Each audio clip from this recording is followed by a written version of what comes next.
Hello everyone, this is Gayle, and this is going to be another one of my how-to videos. With this, if you watched my first how-to, there was how to condition. I conditioned some, I believe it's burnt sienna. Well, that's the white wrapper. It is, burnt umber. This is burnt umber, which is a dark brown. I've never done a Skinner blend with a dark brown before, so I thought I'd give it a try. And this is some white. So I'm going to do a brown to white. Now you'll notice this one is more rectangular shaped. This one is closer to a square. It doesn't matter, because you're going to end up trimming these anyway. So what I'm going to do with the white, I'm going to fold this corner down to this corner because this one is missing, and that's okay because I'm going to be cutting that part off anyway, and I'll show you what I mean. But this I would fold into a right angle. And you see me brushing off the clay.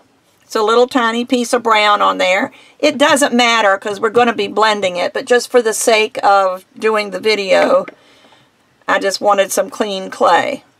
Now this one is more rectangular, but you can still do kind of the same thing. You just won't, let's do it this way. See, I can fold it into a triangle, but I have this piece left over. So I'm just going to trim this piece off and put it aside to use another time. So now I have a white right triangle and a brown white triangle. Now, what I'm going to do is I'm going to lay the brown on top of the white. And I'm going to trim, so I'll have some white left over and some, I've already taken the brown off.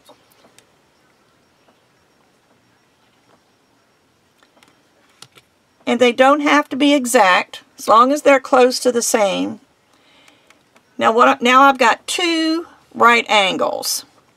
What I'm going to do is I'm going to offset this a little bit, and that's why I didn't worry about not having this in a perfect point, because I'm going to offset it anyway,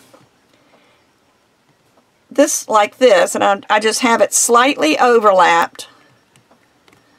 I mean, very slightly. It's barely overlapped at all.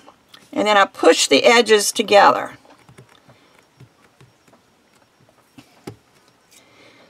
Now what I'm going to do is I'm going to cut off that brown piece and see if there's any white to trim off. Yeah, there is a little bit of white.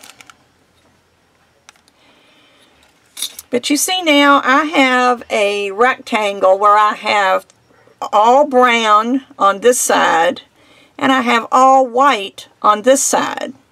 And that is because when I finish with my Skinner blend, I want white out. I want some white that hasn't blended into the brown, and I want some brown that hasn't blended into the white.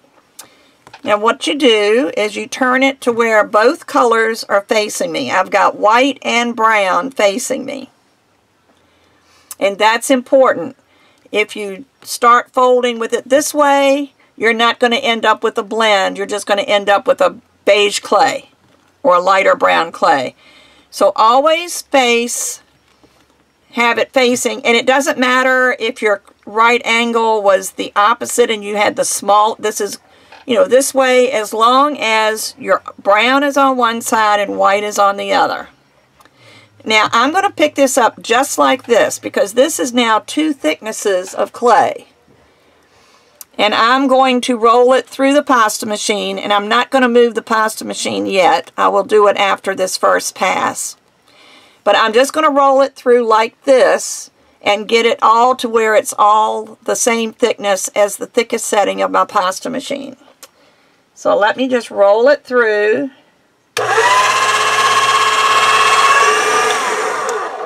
Now see how it made it longer? That's good. because I'm gonna be folding. Now again, when you fold, always fold the brown on the brown and the white on the white. When you look at this side, you should see only white, and when you look on this side, you should have only brown, and you're going to have it this way. Now I'm going to move the camera over to where you can see my pasta machine, and I'm going to show you some tricks on how to keep your Skinner blend narrow. And well, I'll explain as we go along. So let me move my camera. I'll be right back. This is turning out much easier than I thought it would be to work in two different areas on my video. So I've got my my brown and my white clay. This is where I folded it, and you can see it cracked, and it's because this clay has been sitting here for a little while, but that's no big deal. Because as you roll this through the pasta machine to make your Skinner blend, you're further conditioning the clay. So I'm going to take it.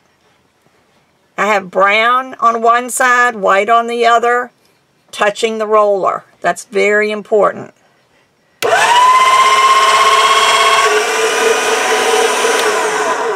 Now, I don't know if you can tell, but this is getting a little bit wider now.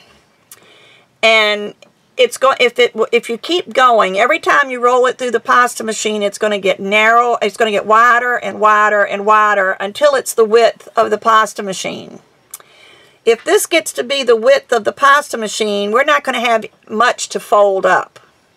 So I want to keep this a little narrower.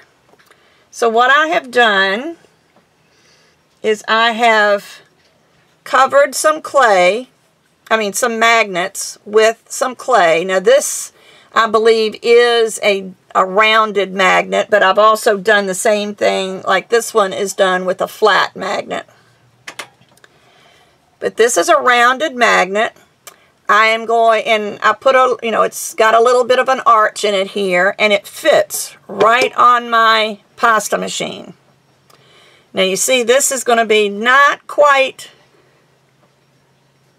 narrow enough. It's just a fraction. So all I'm going to do is just push in a little bit on one end, push a little bit in the middle, push a little bit there. I'm not worried about the other end. You can see now that this end is narrower than this end. And I'm going to roll it through the pasta machine now with this in here.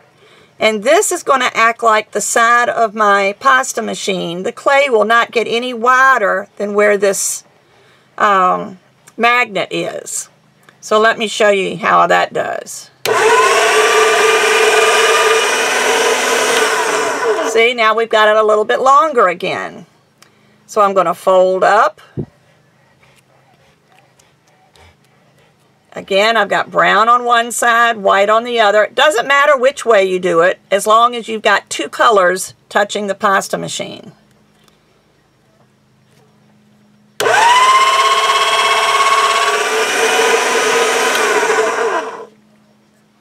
Just keep folding up, brown on brown, white on white. And I'm just going to repeat this. You can see a little bit where you can start seeing the brown coming through the white.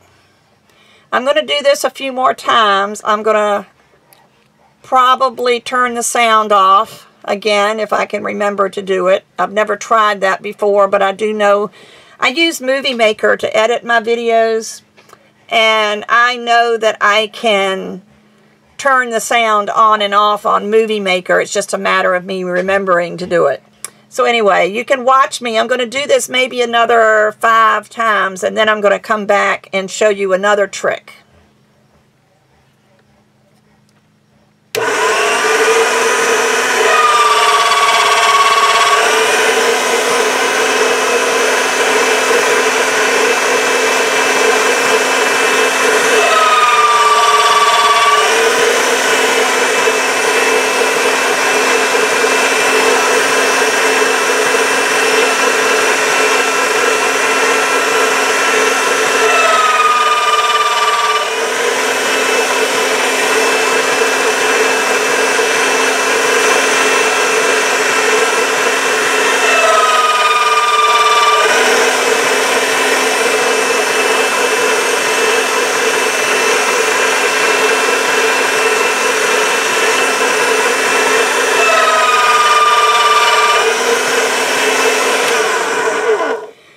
Okay, now here's 5 more times, and you can see that it's beginning to blend.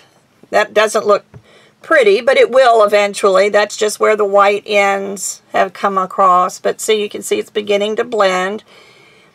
Now, what I'm going to do, rather than fold this in half, I'm going to move my pasta machine down to a number 3.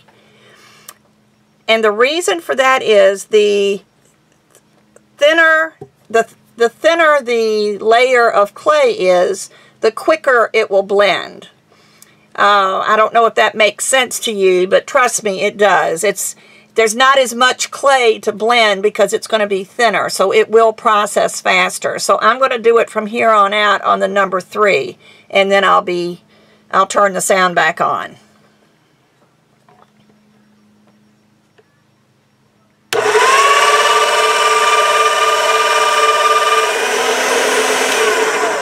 Actually, I didn't even have to turn the sound off for that one time. But see how much longer it is now? So it gives me more clay to work with and also to blend. So now I'm going to be turning.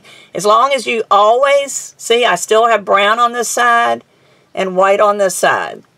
So I'm going to do this until it's blended, and it'll probably take another 25 or 30 passes, but I will turn the sound back on when I'm finished.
Sorry, I turned the wrong thing off. I went to turn my pasta machine off and turn the camera off. But anyway, you can see now that I have a really nice blend of the brown to white. Now when you do a Skinner blend, this could really be blended a little bit more. I don't know if you noticed while I was doing that, every once in a while I would turn it over and look, because you have a pretty side and an ugly side. This is the ugly side. See these streaks? Which means it's truly not blended well. This side looks good. I probably need to blend this a little bit more because I didn't realize it was still that messed up. But if you fold that to the inside, you'll end up with a pretty side on both sides. Let me just run it through one more time.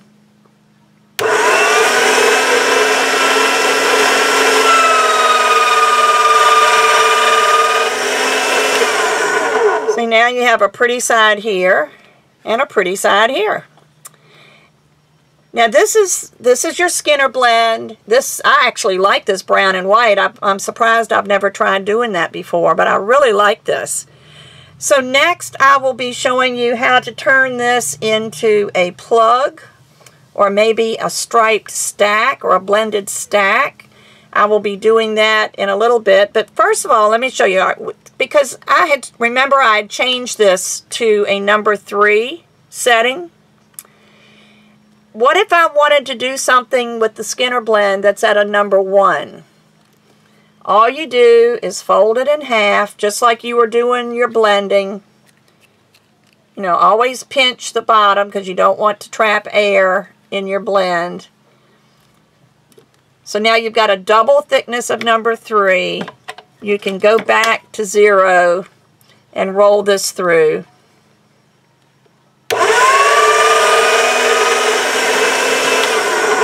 And now I have a number 1 setting, the thickest setting on the pasta machine. So that's all you need to do. So I hope this was helpful to you in how to do a Skinner blend.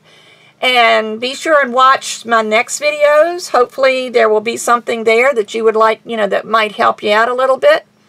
And tell your friends, excuse me, tell your friends, your claying friends, that I've got these how-to videos now if they want to learn how to do clay. And a lot of my paper friends have started watching me because they were fascinated by the fact that I did clay as well as paper. So this might benefit them also. But this is called a Skinner blend. It was I don't know that it was invented, but it was published by Judith Skinner to show how you can do a gradient from dark to light with 2 colors of clay. I'll be back later with another tutorial, so come back soon. Bye.